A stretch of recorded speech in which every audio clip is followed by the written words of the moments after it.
Florida is still feeling the consequences of a devastating hurricane which ravaged parts of the country over a week ago. Over 100,000 Florida homeowners and businesses are still without power more than a week after Hurricane Michael smashed into the Florida Panhandle on a path of destruction that led all the way to the Georgia border.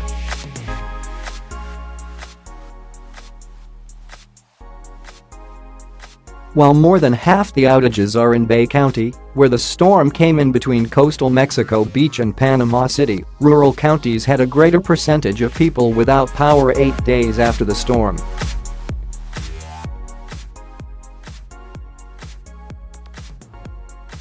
The area includes Calhoun County, where 86% of customers of the local electric cooperative had no electricity. Jeff Rogers, a spokesman for Gulf Power, told Fox News, "We're trying to make sure they understand how widespread the damage was and that we're leveraging every resource that we possibly can to get it on as quickly as we can."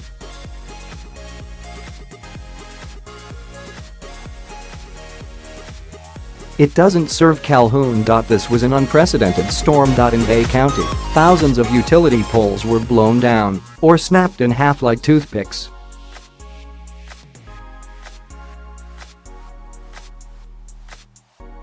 Power lines drooped over roadways or were tossed to the ground like piles of spaghetti.Many transmission line towers, the enormous metal structures that bring electricity to substations that then route it into specific neighborhoods, were left in twisted piles or knocked to the ground.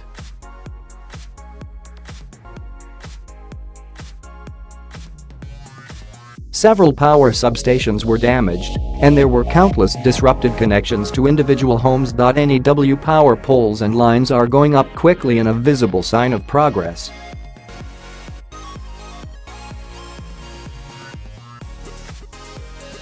Long lines of utility trucks snake through Panama City streets every morning on the way toward areas where service is still out.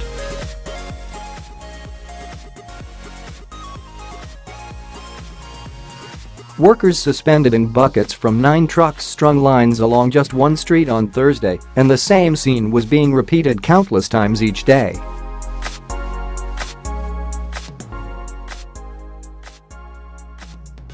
A week after the storm, Gulf Power had replaced 5,600 utility poles, a process that can take as little as 10 minutes or much longer depending on damage to the pole as well as trees and debris that could make access to it more difficult, Rogers said.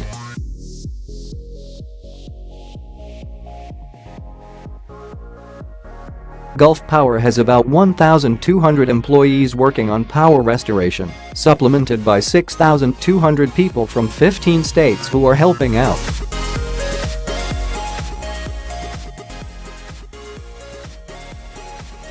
But even far from that hurricane-damaged coast, northern rural counties were also struggling. In Jackson County along the Georgia and Alabama borders, more than 80% of customers were without power a week after the storm.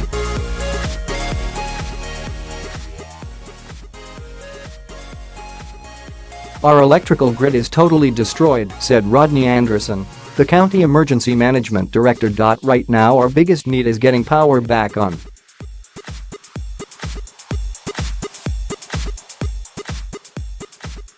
Power regeneration. Rogers said one big concern is that people are getting used to dead power lines lying on the ground or drooped in front of homes.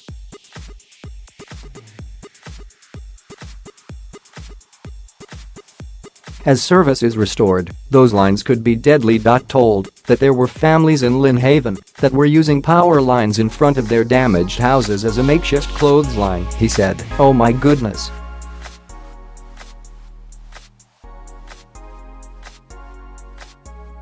That's a little scary. Just stay away.